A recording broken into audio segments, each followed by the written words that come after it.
et bienvenue sur Nostro Milan, le podcast by Milan Actu sur l'actualité du plus grand club d'Italie. L'AC Milan s'est imposé 2-0 sur sa pelouse face à Bologne, doublé de Zlatan Ibrahimovic pour ce match. Nous sommes ici pour en débattre avec Adri. Salut Adri. Salut les gars, bonjour à tous. Et Yann. Salut Yann. Salut tout le monde. On va commencer par Adri. Quel est ton ressenti globalement sur la prestation des Milanais ? Milan qui a eu un tout petit peu de mal à rentrer dans son match, juste les 5 premières minutes, puisque l'équipe de Mihajlović avait quand même un petit peu le pied sur le ballon et aurait même pu ouvrir le score assez rapidement par l'intermédiaire de Soriano, mais les Milanais ont vite réagi en se montrant rapidement dangereux, comme à la 11e minute, avec une jolie combinaison entre Zlatan et Calabria, en une touche de balle qui passe pas loin du tout des cages de Skorupski. Puis voilà, après la 34e minute, sur une offrande de Théo, Zlatan vient placer sa tête sur la gauche du portier de Bologne, totalement mérité pour le coup. Le seul petit bémol moi, que j'aurais sur cette première mi-temps, alors que le Milan a totalement dominé en première pour moi, le seul petit bémol, c'est peut-être le manque d'efficacité entre guillemets en première mi-temps, puisque Milan, en 7 frappes, ils ont seulement cadré un tir, et c'était sur la tête de Zlatan. Et c'était aussi une mi-temps qui était un peu hachée, parce qu'en première mi-temps, il y a eu 15 fautes, pour le coup. Et puis en deuxième, un Milan qui a fait plus que gérer le match, puisque dès le début de la deuxième mi-temps, ils se sont montrés tout de suite dangereux. Et Bennacer a eu un penalty provoqué par ton petit protégé, Guillaume Orsolini. Donc voilà, il y a eu l'intervention de la VAR, il me semble quand même, parce que c'était limite en dehors de la surface. Mais voilà, Zlatan qui vient ajuster Skorupski parfaitement en pleine lucarne. Milan après, voilà, pour le coup, bien déroulé le match. Mais Bologne, pourtant, qui ont vraiment pas fait un match dégueulasse du tout.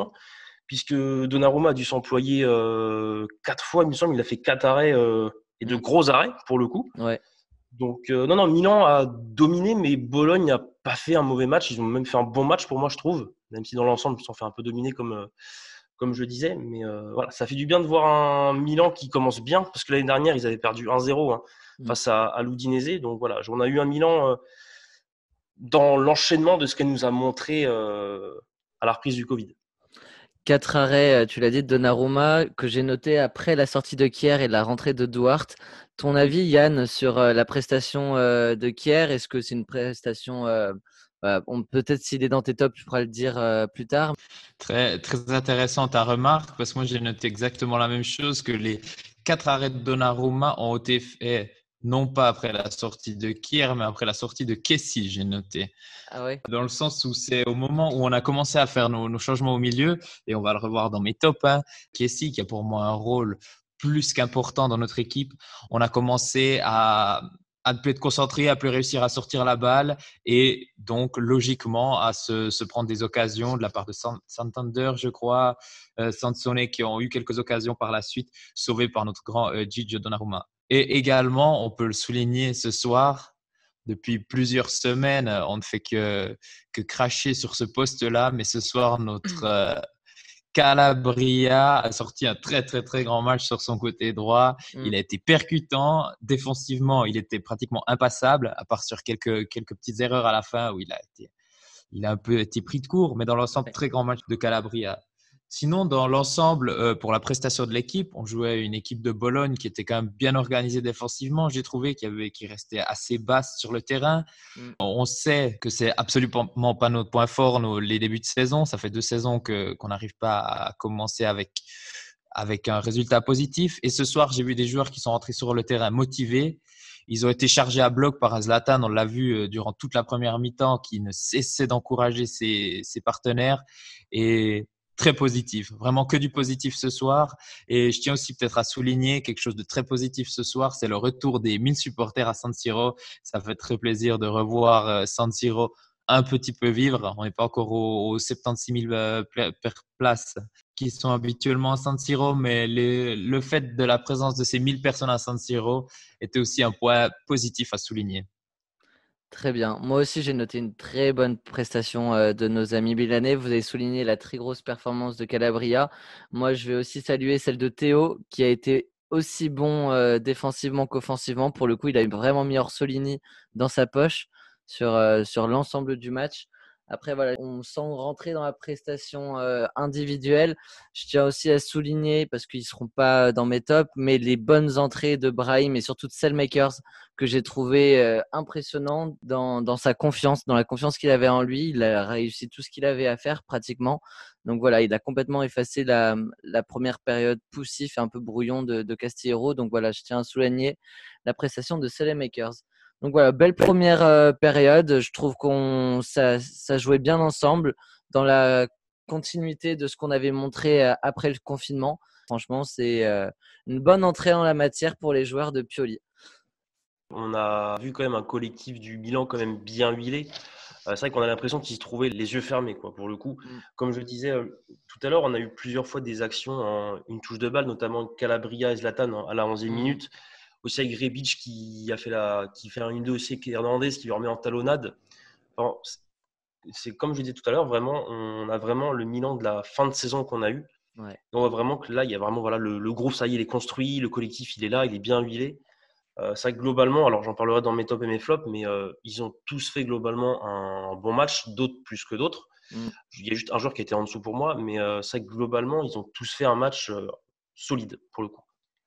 On en a parlé lors du dernier podcast, c'est de repartir sur les bases que l'on avait la saison dernière et c'est ce qu'Adrien vient d'expliquer et c'est ce qui j'ai l'impression qui est en train de se passer. Nos joueurs se trouvaient, on a retrouvé certains automatismes entre Zlatan et Hakan et j'ai trouvé très très intéressant et je pense qu'il faut vraiment continuer là-dessus et construire autour de cette base que nous avons créée juste après le Covid. Très bien. Bon, on va passer au top à présent. On va commencer donc par les tops. Adri. En troisième place, je mettrais Benasser. Il a fait un énorme match, j'ai trouvé, notamment pour renverser le jeu, j'ai trouvé très très bon. Il a perdu je crois qu'il a perdu 1 ou 2 ballons, il me semble, mais pas plus. Mais il en a récupéré tellement. Il en a récupéré 12. Voilà. Il en a récupéré 12, donc voilà, il a fait un chantier très très bon au milieu de terrain, bien aidé par Kessie aussi. Il a fait aussi un bon match, mais ouais, Benasser, je le mettrais troisième. En deuxième position, je mettrais Calabria. Je crois que j'ai jamais vu Calabria aussi bon. Dans mes souvenirs, il n'a jamais fait un match pareil. Défensivement, il était présent.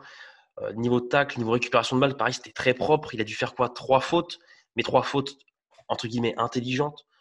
Non, pour le coup, à Calabria, je l'ai vraiment trouvé très très bon. Et en première place, je mettrais Ibra, 2 buts, il a été omniprésent impressionnant. Sur l'attaque, il était impressionnant. Il est toujours là pour récupérer un ballon, pour faire une petite déviation. Il a aussi encore bien le petit, même s'il a 39 ans, il a encore ce petit coup de rein. Là, une action qui me vient en tête à la fin du match, là où il enrhume j'ai oublié son prénom, c'est le japonais. Tomiyasu. Voilà, voilà, c'est ça. Donc, non. Ibra en premier, mais Calabria, je le mets un tout petit peu en dessous, quasiment ex aequo, mais ouais, ça ferait Zlatan, Calabria et Benasser. D'accord. Ouais, Ibra, il a fait un match, moi, métronome sur cette rencontre, j'ai trouvé. La première action à la 8e minute, je crois que c'est la toute première action avec Théo qui se lance sur Zlatan, qui passe à Rebic, qui décale Hakan sur le côté. Et finalement, on trouve personne au centre, mais première action magnifique. Et la 11e mouvement incroyable de Zlatan par deux petits mouvements avec ses jambes là où il fait un crochet, il se remet sur son pied gauche et il frappe, ça passe juste à côté du but. Mais il a été très bon, pareil dans un registre pivot, limite second attaquant, tu sais, très bas encore une fois. Mais il a vraiment porté nos Milanais offensivement. Ton top, toi, Yann? Alors mon top, je vais commencer par Calabria. Excellent match, je l'ai dit tout à l'heure, il était pratiquement impassable. Offensivement, il a montré beaucoup de choses. Par exemple, l'action à la 11e minute, ce 1-2 avec Zlatan qui se conclut, je crois, par l'action de Zlatan. Non, il était absolument dans une forme incroyable, Calabria. La forme un peu, là, il est en train de surfer sur la vague dont il surfait durant les matchs de préparation. Il a même eu l'occasion de se mettre en vue par un but. Et donc oui, Calabria, match incroyable, que ce soit défensivement et offensivement, il était présent et ça m'a fait très plaisir de le voir à ce niveau-là ce soir. Ensuite, Zlatan, pour moi, incroyable, 39 ans. Il a un coup de rein, comme l'a dit Adri tout à l'heure, absolument fantastique pour un joueur de 39 ans qui revenait soi-disant d'une sorte de pré-retraite aux États-Unis pour faire le show, pour vendre des maillots à San Siro. Ben, ce soir, il nous l'a encore une fois prouvé. Il n'est pas venu gambader à San Siro pour faire la mascotte. Il est vraiment là pour jouer au foot, doubler, certains coups de rein, accélération exceptionnelle. Il arrive à mettre en vue certains joueurs comme Calabria après certains 1-2. Il arrive à combiner avec Akan, avec Rebic. Il est absolument partout. Donc, oui, fantastique. Il est dans mes grands tops.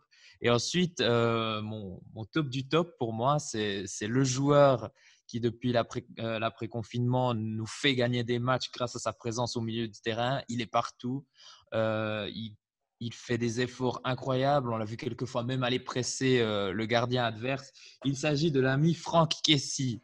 Pour moi, il a une qualité technique au milieu du terrain que je ne sais pas où il avait mis lors du début de saison la saison Lors des passée. 2 dernières saisons, tu peux même le dire. Et lors des 2 dernières saisons, même si je l'avais aimé sous Gattuso, je l'avais totalement perdu et je commençais également à m'énerver lorsqu'il avait le ballon au pied lors de la première moitié de saison de la saison dernière. Mais là, il est totalement transformé. Il perd pratiquement aucun ballon. Au niveau de la construction du jeu, il est toujours là.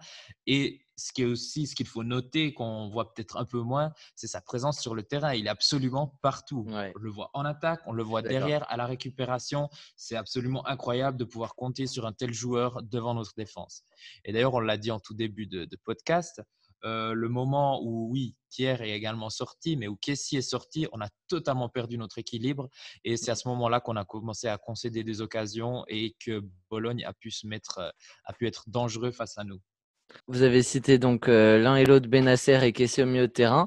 Ça va pas être facile pour Tonali de les déloger, mine de rien. Et encore moins si un autre arrivera ou pas à la fin du mercato.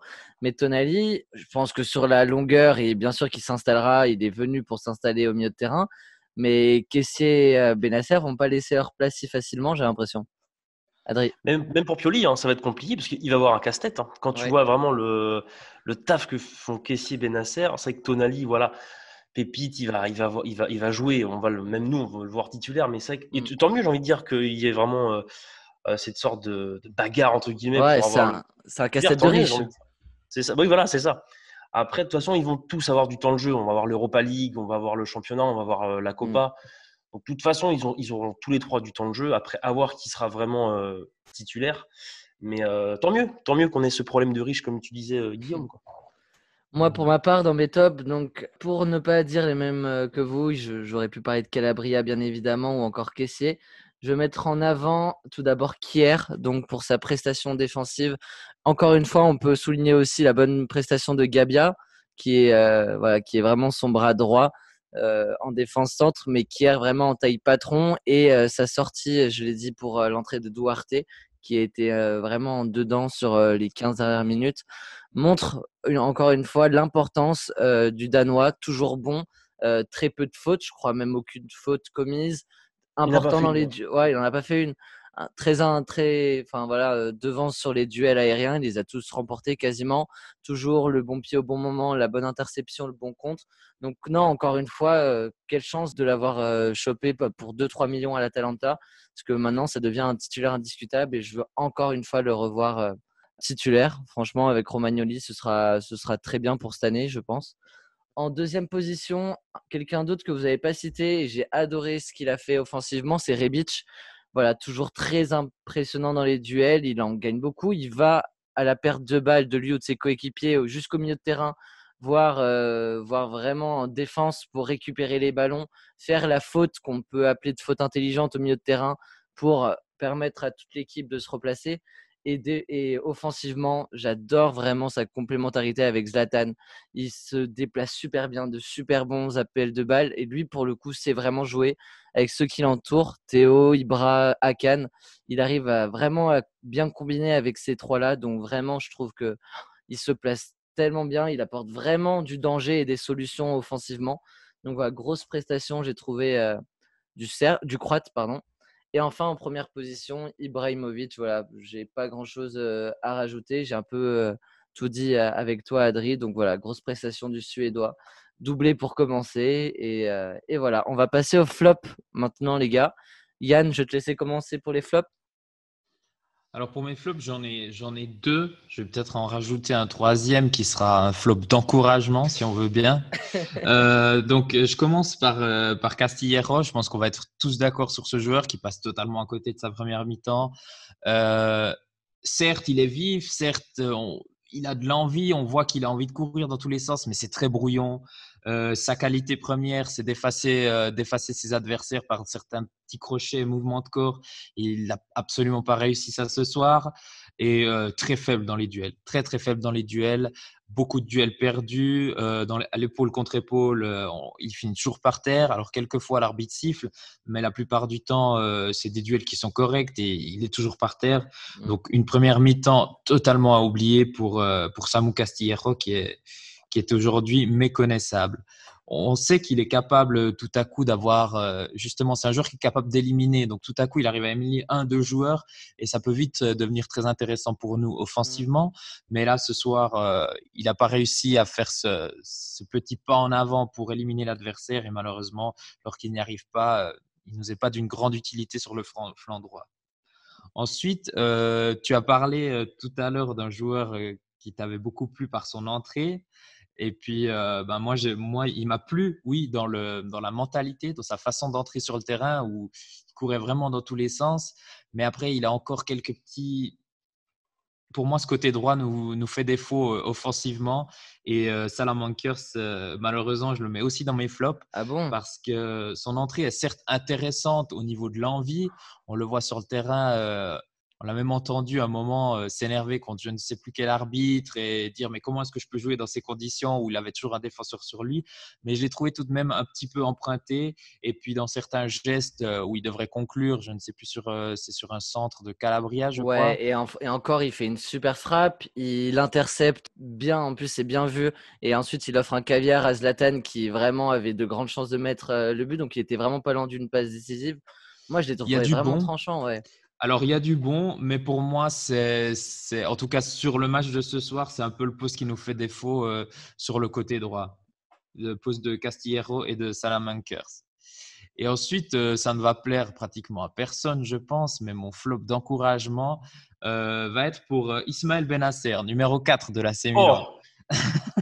Donc, pourquoi est-ce que je dis ça? Très bon match de Bennacer ce soir, complémentarité excellente avec Kessie. Problème, Bennacer me perd un premier ballon à la première minute où à travers ses grands pas, je ne sais pas trop ce qui se passe, il a envie de ressortir le ballon tout seul. On se prend une première occasion de Soriano. Et à la 78e minute, c'est juste après la sortie de Kessie, de nouveau, certains petits jeux de balle entre Bennacer et Brahim Diaz qui se font quelques-unes de deux. Deuxième perte de balle du match de Bennacer qui se solde aussi par une occasion où Donnarumma doit sortir une claquette incroyable au sol. Donc pour un milieu de terrain comme Bennacer, pour moi, c'est le genre de perte de balle qu'on ne peut pas se permettre. Donc Ismaël, si tu m'entends ce soir, ce genre de perte de balle pour un joueur de ta trempe, pour un joueur de ton poste qui joue à l'AC Milan, ce n'est pas possible. C'est pour ça que je te mets dans mes flops ce soir et j'espère que par la suite de la saison, tu continueras à faire des matchs comme ce soir sans ces deux petites pertes de balles qui peuvent. Je vous rappelle, messieurs, on gagne 2-0, deux pertes de balles ou deux actions où Soriano se loupe à la première minute et où Donnarumma nous sera un miracle à la deuxième, ça fait 2-2. Donc, c'est le genre de perte de balles et de petites imprécisions que si on veut aller en Champions League, on ne peut pas se permettre. Très bien, donc Ismaël, si tu nous écoutes, attention à Yann, il est sur tes côtes. Non, moi, pour mes flops, à moi, je vais en stick un. Je vais vite fait t'enlever le Stellmakers et le Bennacer qui n'ont rien à faire là, à mon sens. Mais voilà, moi, j'ai vraiment vu que Castillejo en deçà du reste. Après, voilà, sans que ça soit non plus dramatique, hein, il mouille le maillot, Castillejo, on ne peut pas lui enlever ça. Mais je l'ai trouvé vraiment brouillon et la bonne rentrée, et je maintiens ça, de Stellmakers suivi de Brahim, qui est aussi une solution et qu'on a vu remplacer Akan, mais c'est vraiment très vite positionné milieu offensif, mais avec pas mal de débordements à droite. Pour moi, sur ce match-là, on peut se poser la question si les deux joueurs, et j'aurais jamais misé sur le Belge avant, en pré-saison en tout cas, sont des meilleures options que Castillejo. Brahim a été exceptionnel sur son entrée, j'ai trouvé. Hein. Après, dans l'envie, dans la technicité qu'il avait balle au pied, je l'ai trouvé surprenant. Donc voilà, et Castillero était un peu plus brouillon. Donc je ne vais pas m'attarder plus sur les flops. Pour moi, ça se limite à Castillero. Adri, Je rejoins Yann là-dessus sur le fait que vraiment Castillo, c'était pour moi le maillon faible de ce soir. Il n'a pas été catastrophique non plus, mais il a pas fait un bon match en soi. Comme tu l'as dit tout à l'heure, Yann, c'est vrai qu'en termes de dribble, c'est vrai que des fois il se mélange les pinceaux. Quand il y a des duels au corps, il se fait bouger. Et plusieurs fois sur le match, il nous a fait rater des contre-attaques. Hein. Je crois que c'est en première mi-temps. Je crois qu'il y a un 4 contre 3, il me semble, et Castillo, il fait une passe molle en plein milieu du terrain et c'est intercepté par Bologne. Donc voilà, c'est des petites erreurs comme ça, moi, qui font que ouais, voilà, Castillo qui a été en dessous. Après, si je devrais en mettre un deuxième, ce serait Salmakers, bien qu'il ait fait une bonne entrée. Pareil, il a fait un bon match en soi, il n'a pas été mauvais. Après, ça, il y a eu des petites imprécisions de son côté. Après, ouais, encore, même le mettre dans un flop, ce serait dur. Ouais, non, honnêtement, je mets que Castillero en tant que flop. dites-nous, vous, en commentaire, sur Twitter aussi, en commentaire de l'émission, qu'avez-vous pensé de Salmakers? Est-ce que ça a été une entrée encourageante ou alors est-ce qu'il mérite sa place dans les flops au vu de sa deuxième période? Tu voulais rajouter quelque chose, Yann? Après, oui, après, on met des flops parce qu'on a besoin de mettre des flops. Je pense qu'à Castillero, on est tous d'accord. Après, dans l'ensemble du match, on ne devrait pas être à chercher des flops sur un match comme celui-là qui a été quand même maîtrisé de bout en bout par les Rossoneri. Donc, on cherche vraiment des flops pour trouver des flops.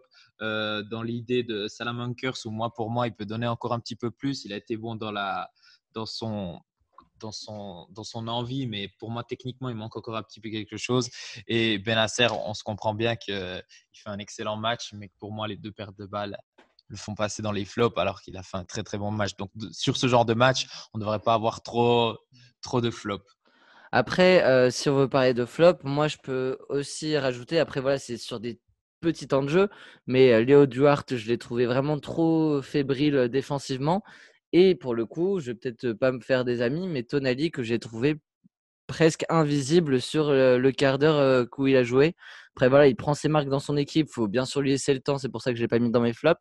Mais voilà, prestation, enfin rien à se mettre sous la dent pour le jeune crack italien. Très bien, on va refermer du coup cette page des tops et des flops pour se consacrer au sujet et au débat du jour, messieurs. Je vous ai posé la question un peu plus tôt dans la journée. Si le mercato se termine demain, quelle serait votre dernière recrue, le Mister X, Madine Galliani et Berlusconi? Quel serait le vôtre, messieurs? On va commencer avec Yann. Alors moi, avec le match de ce soir où j'ai pas été très convaincu par mes deux ailiers droits, j'aurais presque pu changer de cible à la dernière minute et puis peut-être me lancer sur un ailier droit.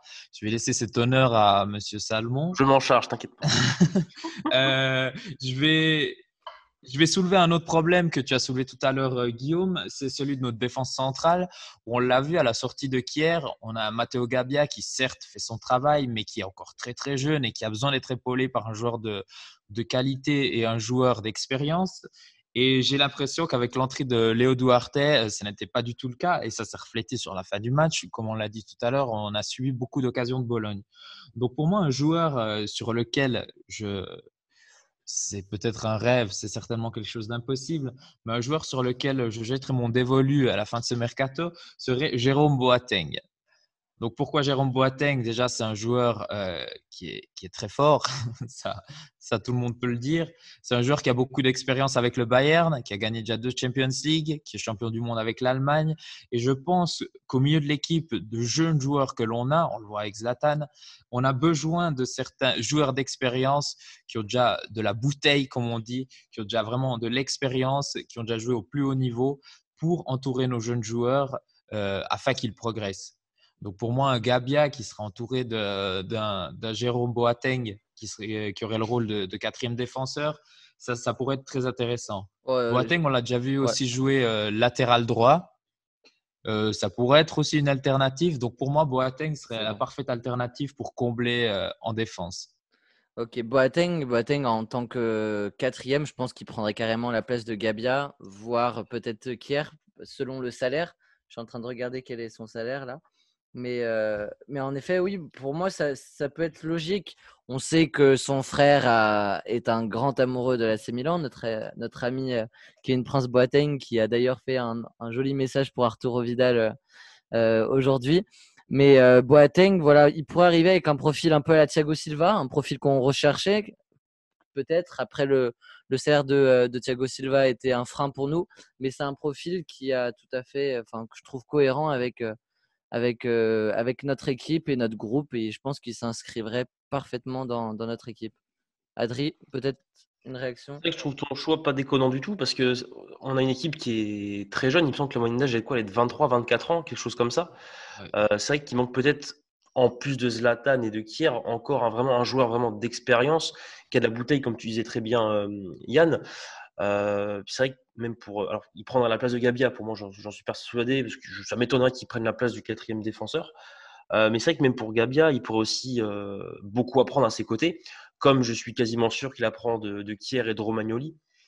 Mais c'est vrai que si on prendrait un joueur, alors Boateng ou dans cette idée-là, c'est vrai que même défensivement, on serait encore plus rassuré, bien qu'on l'aide de plus en plus avec les performances de notre charnière. Mais oui, c'est vrai que Boateng, ce serait un choix intéressant. Et d'autant plus qu'il me semble que l'année dernière, son nom avait été signalé près de Milan. Il me semble qu'on avait fait un petit approchement ou quelque chose comme ça l'année dernière.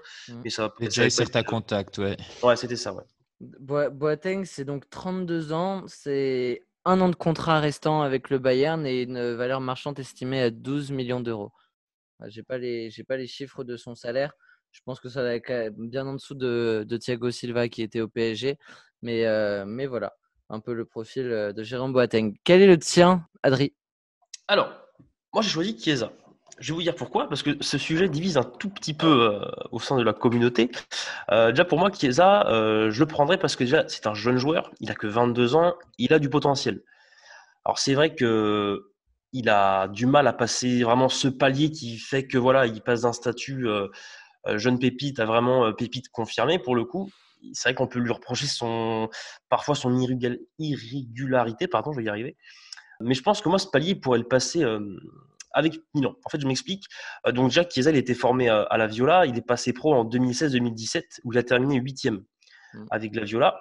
Le souci, c'est qu'avec tout le respect que j'ai pour la Fio, il manque quand même de qualité. Alors, ils ont des bons joueurs, c'est pas non plus des peintres, mais il manque quand même de bonnes choses à la Fiorentina.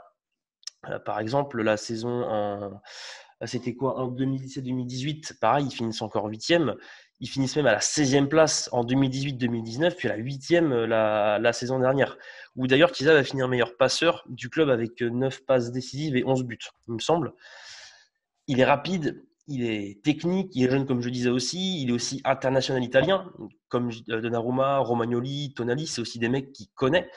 Donc, et justement, parlant de ces mecs-là, il arriverait aussi du coup dans un collectif, comme j'ai dit plusieurs fois dans la dernière émission, un collectif qui est huilé, un collectif qui se connaît, où il y a quand même beaucoup d'Italiens. Donc pour moi, je trouve que ce serait un choix qui serait pas déconnant du tout. Juste pour finir là-dessus, on l'a encore vu sur ce match-là, le côté droite, c'est pas cataclysmique, on va pas abuser, mais c'est quand même très mauvais en soi. C'est la faiblesse. C'est la faiblesse. Oui, c'est clairement la faiblesse. Alors, c'est vrai que Yann, comme je disais tout à l'heure, on a besoin aussi d'un défenseur. Et le Maldini, Mais dans la profondeur de l'effectif, finalement. Dans la c'est ça, profondeur ouais. de l'effectif, comme moi, je vais revenir sur le milieu de terrain, dans un souci de profondeur d'effectif. Là, il est vrai que le poste d'ailier droit est la faiblesse quand on voit le 11 titulaire, en tout cas. Et je vais même vous dire pourquoi. Parce que quand on regarde bien, déjà, la majorité des actions viennent du côté gauche, avec Théo et Rebic. Pour le coup, j'ai une petite stat, si vous voulez, il faut juste que je la retrouve. L'année dernière, Milan a inscrit 63 buts. Sur les 63 buts, Rebic, il a été impliqué sur 19 buts. D'accord. Juste lui. Quand on regarde Castillo, Salmakers, Castillo, il a été impliqué sur 8 buts, Salmakers sur 2 buts. C'est seulement 10 buts. C'est vrai que c'est trop peu.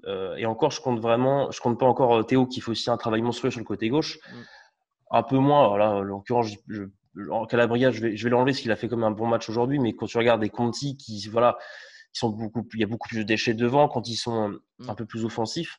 Mais c'est vrai que ouais, là, le côté droite, on l'a vu encore ce soir. Pour moi, c'est vraiment le poste à privilégier pour avoir une recrue. Parce que moi, en tant que défenseur central, si on reste comme ça, euh, pour moi, Gabia, j'ai de plus en plus confiance en lui pour le coup. Après, c'était que Bologne, hein. Mais voilà, il y a quand même, il commence à dégager vraiment une petite sérénité aux côtés de Kier ou de Romagnoli. Donc voilà, pour me répéter une Moi, dernière fois, le poste la d'ailier question, droit, primordial. la question que je me pose avec Chiesa, c'est un peu le profil de joueur. Après, il est jeune, donc voilà. Mais du coup, voilà, le fait qu'il soit jeune, qu'il ait une cote, qu'il ait une valeur marchande assez élevée, pour moi, c'est un vrai risque qu'on prend à le lancer chez nous. Voilà, pour moi, c'est un peu le style de joueur où c'est un gros point d'interrogation, comme les Berardi, comme les Bellotti, qui jouent dans des clubs de milieu de tableau. Et je ne sais pas du tout si, dans un niveau un peu plus élevé, dans un effectif où ils ne sont pas le joueur majeur de leur équipe, ils peuvent vraiment s'imposer. Et Chiesa, moi, c'est un vrai risque qu'on prendrait. Parce qu'on en tirerait, sauf si on arrive à mettre un Paqueta dans le deal. Mais grosso modo, ce serait une transaction autour de 45 millions d'euros sur un transfert de dernière minute. Donc aussi, on pourrait se dire, oula, finalement, si on a hésité tout le mercato, est-ce que là, est-ce qu'on fait pas juste un truc très rapidement, on le prend et après on va s'en mordre les doigts parce que en 6 mois, il aura peut-être perdu 15 millions de valeur marchande en ayant du mal à s'imposer. On a recruté Jabrahim Diaz qui peut être une solution à ce poste, Almakers en janvier. Donc voilà, on a quand même 3 personnes à ce niveau-là. Je suis d'accord que c'est le point faible que aucun des 3 n'est vraiment une option sérieuse à la hauteur des 10 autres titulaires. Mais pour moi, Chiesa en fin de mercato, ça pue le flop. Après, je ne veux pas non plus l'enterrer trop vite, mais pour moi, c'est en tout cas un vrai risque pour le coup. Après, c'est vrai que je te rejoins complètement, par exemple, sur Berardi ou Bellotti, mais justement, c'est des joueurs qui ont explosé, entre guillemets, 1 voire 2 saisons et qui sont restés dans leur club de milieu de tableau, voire bas de Mm, tableau pour le Torino. mm. C'est vrai que c'est des joueurs qui devraient partir parce que voilà, en plus, ils ont eu des offres, hein, notamment Bellotti, même Berardi, mais ils ont préféré rester. Mais Chiesa, c'est tout l'inverse. Pour le coup, il demande lui-même déjà à partir. Mm. Par contre, c'est vrai que pour le coup, le dirigeant, c'est le président de la FIO qui demande quoi, 60 millions. Voilà, pour le coup, jamais je mettrai 60 millions. Il ne faut pas abuser non plus. Pour moi, Chiesa, ouais, c'est 25-30 millions. Et c'est vrai qu'avec le chiffre qui est demandé, c'est vrai que du coup, Chiesa, on va avoir tendance forcément à le surévaluer parce que voilà, il ne vaut pas ça du tout. Et c'est bien normal, il ne les vaut pas. Mais je suis persuadé que chez nous, il ferait un bien monstre et que avec l'effectif qu'on a actuellement, qui a l'air de vraiment bien tourner, je suis sûr qu'il ferait de belles choses à Milan. Après, moi, tu m'enlèves Paqueta, tu m'inclus Paqueta dans le deal, je signe pour le coup. Tu t'enlèves un profil qui est embêtant. Tu fais un pari, tu enlèves peut-être 15-20 millions sur la valeur marchande de Chiesa, pardon. Bah, moi, je mettrais, enfin, si on arrive à mettre Paqueta dans le deal, pourquoi pas. Mais mettre 45 patates sur lui, peut-être même 40-35, pour moi, c'est un vrai pari. Pour ma part, les gars, je vais venir, bon après je me répète d'émission en émission, mais je vais venir alimenter ce milieu de terrain. Parce qu'on l'a vu que Krunic, voilà, en 30 secondes, il a pris son jaune. Après, voilà, c'est un joueur, on sait que c'est un joueur de rotation, donc j'en attends pas beaucoup plus de lui. On sait que Benasser peut avoir aussi tendance à prendre des jaunes. Donc pour moi, avoir 3 joueurs, 4 avec Tonali, mais dans un milieu voilà, à 2 vraiment pivots, il me faut un joueur en plus pour jouer aussi la Ligue Europa. Et donc, c'est tout naturellement Bakayoko, le joueur qu'on entend le plus régulièrement. Pourquoi? Parce que finalement, Bakayoko, je pense que là, il est tellement désespéré à Chelsea que revenir à Milan, rien que pour côtoyer des Ibra, retrouver son copain caissier et à Cannes et jouer un peu l'Europa League par-ci par-là, bah, je pense que déjà, il serait bien mieux loti qu'à Chelsea où il n'a même pas son numéro de maillot, il n'est même pas sur la liste de Première Ligue. Donc je pense que voilà, c'est vraiment le choix du désespoir. Je suis persuadé qu'on va gagner les négociations sur la fin parce que Chelsea ne pourra pas le garder 1 an comme ça en tribune. Donc je pense que voilà, et je pense qu'il acceptera ce rôle de 4e joueur parce que pour le coup, je ne le vois vraiment pas déloger Benasser et Kessié tout de suite, encore moins Tonali. Je pense que tous les espoirs seront mis sur le jeune Italien. Donc voilà, je mettrai Bakayoko. Comme ça, on a 4 milieux sur un poste qui est très très important. Krunic partirait dans la foulée, je pense, de Bakayoko. Et au moins, on a 4 vraiment milieux solides à ce poste. Qu'en pensez-vous? Moi, alors, je l'ai toujours dit, hein, moi, Bakayoko, c'est un joueur que j'apprécie, que j'adore, que c'est un joueur qui m'a le plus impressionné à San Siro. Mais dans la situation actuelle de notre effectif, tu parlais déjà tout à l'heure de Tonali qu'on avait un problème de riche avec Tonali. Je ne savais pas s'il allait trouver sa place. Je me dis que il y a vraiment d'autres postes où on doit se pencher avant. Le poste d'ailier droit, même si on a déjà 3 joueurs qui peuvent possiblement jouer à ce poste-là. Je pense que c'est un poste où on doit se tirer la sonnette d'alarme. Et pour moi, le poste de défenseur central, on le sait, Kier est vite physiquement. Il a un certain âge. Il n'a pas la force mentale de Zlatan. Il n'est pas invincible comme Zlatan.